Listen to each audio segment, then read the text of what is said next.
SourceFedNerd Anime Club, it's me, Jenny, aka ClassyLibrarian, and this week's anime was Chobits. And my quick review for this is I watched the first two episodes feeling incredibly uncomfortable.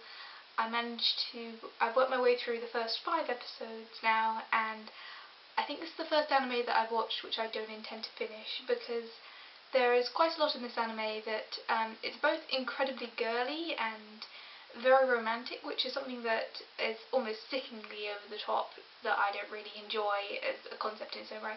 And then there's also a lot of very confusing laws of this world that I haven't, they're very contradictory. I haven't been able to wrap my brain around how they can not be slightly perverted. And then there's, of course, thrown into that and mixed in is a load of gender politics, which I don't agree with. I might continue watching it, maybe 1 episode a month for the next year or so, just so I can get to finish it, because I'm kind of interested to see where it's going, but at the same time I found this incredibly uncomfortable to watch. The character of Chi, at least at this point in the series, is just such a blank slate, and you just don't know how to feel about her, because she's both childlike innocence slash pet-like innocence, combined with an adult female body and a robot, and it's confusing, and I don't know how to feel about her character. Same with the main character, Hizaki. I don't know whether or not that's pronounced right.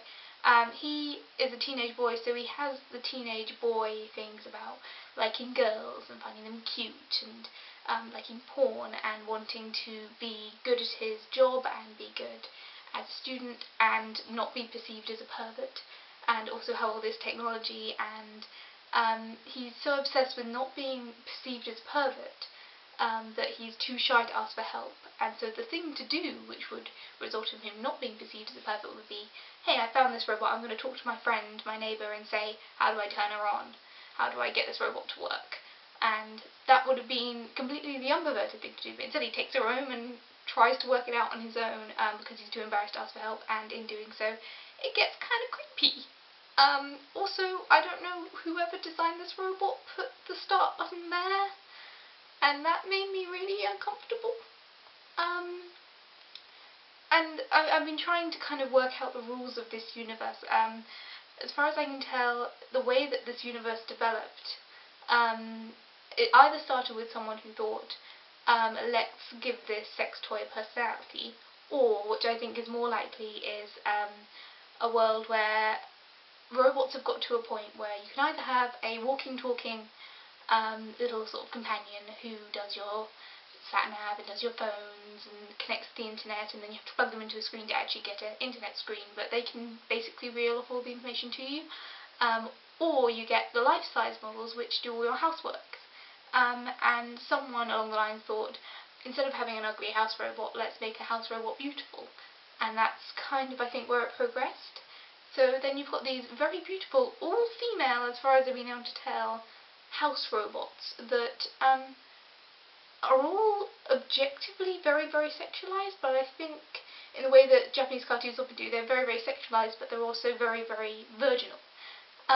So you've got this main character, Chi, who is virginal but also incredibly sexualized, and all of these other female robots that are virginal but also very sexualized. And it's very hard for me to wrap my brain around this universe as a woman and try and think, how would life function with all these perfectly formed human-like creatures wandering around, to the point where people who own the robots are like, oh, you're with a girl, oh no, it's a robot, and oh, let's look between her legs to see whether or not she's got a serial number, and how that world functions with females and males, and it felt incredibly uncomfortable to watch. So if you don't like gender politics, if you're at all pro-female rights, watching this sort of thing happen is very uncomfortable. At least it was for me. There are some stuff that maybe is a little bit more open-minded occasionally, and I might be interested to see how it developed, but I just found this very awkward. And that's about it, really. I would be really interested to see Ross's reaction to this, especially the first episode. and I will see you all next week.